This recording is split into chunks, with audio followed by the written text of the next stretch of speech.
بسم اللہ الرحمن الرحیم۔ تمام حمد اس خدا کے لیے سزاوار ہے جس کی مدح تک بولنے والوں کی رسائی نہیں، اور شمار کرنے والے جس کی نعمتیں شمار نہیں کر سکتے، اور کوشش کرنے والے اس کا حق ادا نہیں کر سکتے۔ وہ خدا جس کی ذات کو ہمتوں کی بلند پروازیاں نہیں پا سکتی، اور فکروں کی گہرائیاں اس کی تہ تک نہیں پہنچ سکتی۔ اس کی صفات کی جو عین ذات ہے کوئی حد معین نہیں، نہ کوئی ایسی لغت موجود ہے جو ان صفات کی حقیقت بیان کر سکے، نہ اس کی ابتدا کا کوئی وقت ہے جسے شمار کیا جا سکے، اور نہ ایسی مدت دراز ہے جس کی انتہا ہو سکے۔ اس نے مخلوقات کو اپنے قدرت و اختیار سے پیدا کیا، اور ہواؤں کو اپنی رحمت سے پھیلایا، اور زمین کی بے اختیار حرکت کو پتھروں کی پہاڑوں کی میخیں نصب کر کے ساکن کیا۔ دین کی بنیاد خدا کی معرفت ہے، اور اس کی معرفت کا کمال اس کی تصدیق ہے، اور اس کی تصدیق کا کمال اسے وحدہ و یکتا ماننا ہے، اور اس کے اقرار وحدانیت کا کمال اسے ہر چیز سے برتر سمجھنا ہے، اور اس سے کمال اخلاص اس کی ذات سے صفات کی نفی ہے،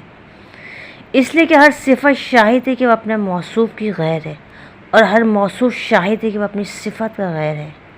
لہذا جس نے ذات خداوندی کے علاوہ صفات مانے اس نے خدا کا ساتھی مان لیا،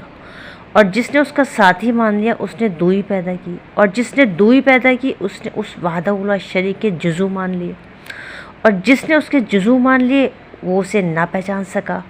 اور جسے اسے نہیں پہچانا اس نے اسے اشارے کے لائق سمجھا، اور جس نے اس کی طرف اشارہ کیا اس نے اسے محدود کر دیا، اور جس نے اسے محدود کر دیا اسے شمار کے قابل سمجھا، اور جس نے یہ پوچھا کہ خدا کس چیز میں ہے اس نے کسی چیز کے ضمن میں قرار دیا،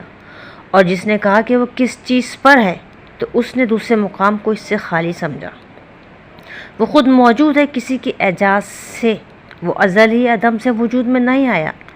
وہ ہر شے کے ساتھ ہے مگر جسمانی حیثیت کی طرح نہیں، وہ ہر شے سے جدا ہے مگر نہ جسمانی جدائی کی طرح، وہ ہر چیز کا فاعل ہے مگر حرکات و آلے کی مدد کے بغیر، وہ خلقت سے پہلے اپنی مخلوقات کا نگران تھا،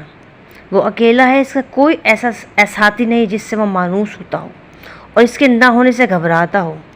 اس نے کائنات کو خلق فرمایا ہے اور پہل بغیر اس فکر کے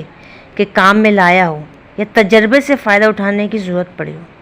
یا حرکت کو پیدا کرنا پڑا ہو یا ایسا اہتمام کیا ہو جس کے لیے مضطرب ہونا ہو،